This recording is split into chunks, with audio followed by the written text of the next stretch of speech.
love that, man. I love that. So we've touched on postmodernism. We've touched on some social constructivism. What about identity politics? What are your Yeah, thoughts on identity politics? Can we go there? yeah, identity politics, I call it an affront to human dignity, a cancer to human dignity, because again, it starts off with a quasi-noble goal. Hey, if there are institutional forces that have led some people to not fully participate in whichever endeavor, then of course we should, as good people, seek to remove these. But that demonstrates the tension or the conflation between equality of opportunities and equality of outcomes. Equality of opportunities is something that we should seek. Equality of outcomes is idiotic, right? To use the football analogy, to go back to it, since 1930, when the World Cup of men's soccer started, only 8 countries have ever won the World Cup.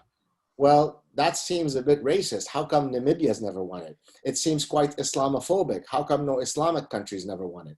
It seems anti-Semitic. Israel is yet to win it, right? And so on and so forth, right? So you don't necessarily expect in a competition for there to be a perfect representation of whichever demographic trait you want to focus on.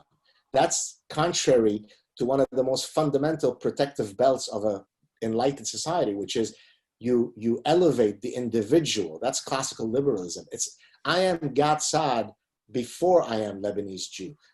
Lebanese Jew is one part of who Gad Saad is, but when I present myself to the world, I am not speaking on behalf of anybody other than Gad Saad. So when you judge me and all my qualities and any faults that I may have, well, that's what you should judge me by. So identity politics throws that out the window. So how does it manifest itself in say, academia, although we could discuss it in other cases? Well, now we have what I call, and I discussed this in the Parasitic Mind, we have what I call the DI religion. DI stands for diversity, inclusion, and equity. So we no longer, in a domain where everything should be defined by excellence, we no longer attribute excellence or give professorships or even chaired professorships based on the weight of your dossier, but we give it based on whether you hold certain immutable traits or not. That's grotesque. Now, it behooves me to understand how these administrators, these czars of equity, how they actually fail to see that, right? Because nobody, for example, if you look at the number of folks who have won the Boston Marathon over the last 30 years, let me summarize it very quickly for you. Kenya, Kenya, Kenya, Kenya, Kenya, Kenya, Kenya, Kenya, Kenya, Kenya, Ethiopia, Kenya, Kenya, Kenya, Kenya. So how come there we don't proclaim that there is a problem, right? Well, because for whatever reason, folks who come from Kenya, and there are various arguments as to why that might be the case, are more likely to succeed in that particular sport, but they don't win, say, in the 100 meters, right? They have a different type of morphology. So the idea that we should be always trying to, let's look at Princeton's math department, and if they don't have the requisite number of Black mathematicians, aha, it must be systemic racism. It's grotesque, and hopefully it will end one day soon. Does the difficulty with issues like this come where, at a lot of these issues, at a base level, as you say, there is a quasi-noble pursuit of a better society?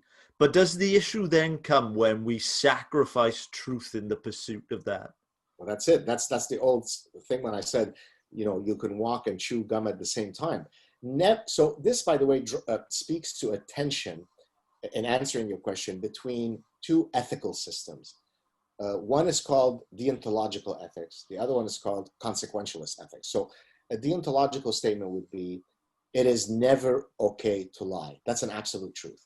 A consequentialist ethical position would be, well, it's okay to lie if you're trying to protect someone's feelings. So if your spouse says, do I look fat in these jeans? And if you want to have a long marriage, maybe you lie and you say, you look more beautiful than you've ever had in the past, okay? The reality is we both, we all are at times deontological and at times consequentialist.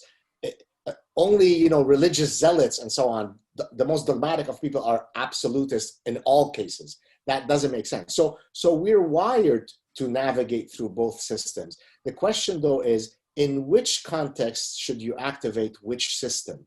Now, when it comes to matters of truth, you should be deontologically driven. In other words, I never sacrifice a millimeter of truth in the pursuit of social justice. Now, that doesn't mean that I don't believe in true social justice, not blue-haired social justice warriors.